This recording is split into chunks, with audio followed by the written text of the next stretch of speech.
السلام علیکم ورحمۃ اللہ وبرکاتہ۔ امید ہے آپ سب خیریت سے ہوں گے۔ چلو آج ہم آپ کو سناتے ہیں حضرت سلیمان علیہ السلام اور ملائکہ بلقیس کی کہانی۔ حضرت سلیمان علیہ السلام حضرت داؤد علیہ السلام کے بیٹے تھے۔ اللہ تعالیٰ نے ان کو نبوت اور بادشاہ دونوں عطا کی تھی۔ انسانوں کے علاوہ جن، ہوا اور جانور کو بھی آپ کے تابع کر دیے تھے۔ آپ ان سب کی بولیاں سمجھتے بھی تھے اور کرتے بھی تھے۔ آپ کے زمانے میں بنی اسرائیل کو بہت بڑائی حاصل ہوئی جو اس سے پہلے کبھی نہ ہوئی تھی۔ حضرت سلیمان علیہ السلام باوجود اتنی طاقت اور سلطنت کے اللہ کی یاد میں مشغول رہتے تھے۔ ان کو دنیا کی بڑی سے بڑی چیز بھی اللہ کی یاد سے غافل نہیں کر سکتی۔ ایک دفعہ کا ذکر ہے کہ آپ اعلیٰ درجہ کے گھوڑوں کو دیکھ رہے تھے۔ ان کے دیکھتے دیکھتے عصر کی نماز دیر ہو گئی۔ آپ نے ان پر پھر بلایا اور ان کی پنڈلیاں اور گردنیں کاٹ ڈالی تاکہ جن کی محبت نے اللہ کی یاد سے غافل کر دیا ان کو ختم کر دیا جائے۔ ایک دفعہ کا ذکر ہے آپ اپنے فوجیوں کے ساتھ تشریف لے جا رہے تھے۔ چلتے چلتے چونٹیوں کی وادی میں پہنچے۔ ایک چونٹی نے کہا اپنے اپنے گھروں میں گھس جاؤ، ایسا نہ ہو کہ سلیمان اور اس کا لشکر تمہیں تباہ کر دے اور انہیں اس کی خبر بھی نہ ہو۔ آپ چونٹی کی بات سن کر مسکرائے اور کہا کہ اے اللہ، مجھے توفیق دے کہ میں تیری نعمتوں کا شکر ادا کروں جو تو نے مجھے اور میرے ماں باپ کو دی ہے، اور ایسے نیک کام کروں جن سے تو خوش، اور اپنی مہربانی سے میرے مرنے کے بعد مجھے اپنے نیک بندوں میں داخل کر دے۔ ایک دفعہ کا ذکر ہے کہ آپ نے پرندوں کی حاضری لی تو اس میں ہدہد نظر نہیں آیا۔ آپ نے فرمایا کہ اس کی غیر حاضری پر ہم اس کو سخت سزا دیں گے یا ذبح کر دیں گے، ورنہ اس غیر حاضری کی وجہ بیان کرے۔ تھوڑی دیر بعد ہدہد آ گیا۔ اس نے عرض کیا کہ سبا کے شہر میں بالکل صحیح خبر لے کر آیا ہوں۔ میں نے ایک عورت دیکھی ہے جو وہاں حکومت کرتی ہے۔ اس کے پاس ہر طرح کے سامان ہے۔ اس کا بہت بڑا تخت ہے۔ ملکہ اور اس کی قوم کے لوگ سورج کو سجدہ کرتے ہیں اور شیطان نے ان کو سیدھے راستے سے روک دیا ہے۔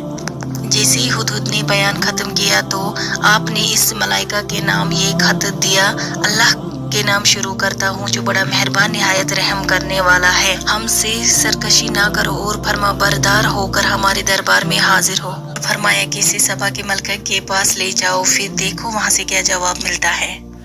سبا کی ملکہ جس کا نام بلقیس تھا یہ خط اپنے درباریوں کو پڑھ کر سنایا اور ان سے پوچھا کہ تم اس کی بابت کیا کہتے ہو؟ یک زباں ہو کر کہا کہ ہم بڑے طاقت والے اور بڑے لڑنے والے ہیں۔ ویسے آپ کا اختیار ہے جو حکم دے۔ ملکہ نے کہا بادشاہ جب کسی شہر میں داخل ہوتے ہیں تو اسے تباہ و برباد کر دیتے ہیں، اور ایسا ہی بھی کریں گے۔ میں ان کے پاس کچھ تحفہ بھیج کر دیکھتی ہوں کہ ایلچی کیا جواب لاتے۔ جب ایلچی تحفہ لے کر آئی تو حضرت سلیمان علیہ السلام نے فرمایا تمہارا تحفہ تمہیں کو مبارک ہو، تم انہیں واپس لے جاؤ۔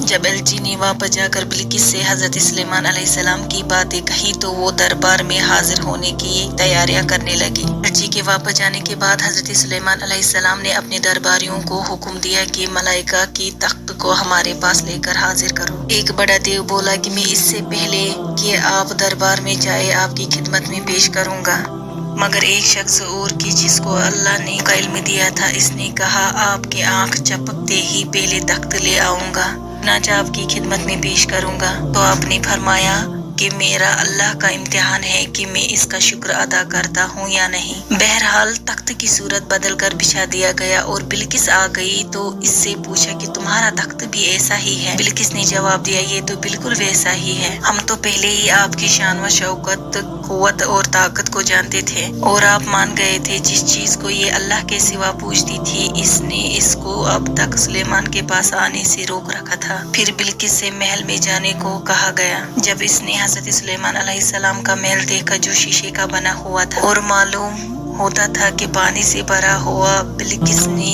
اس سے گزرنے کے لیے اپنے پانجے اوپر اٹھائے اور اپنی دونوں پنڈلیاں کھول دی۔ حضرت سلیمان علیہ السلام نے دیکھا، فرمایا یہ محل ہے جس میں شیشے جڑے ہوئے ہیں۔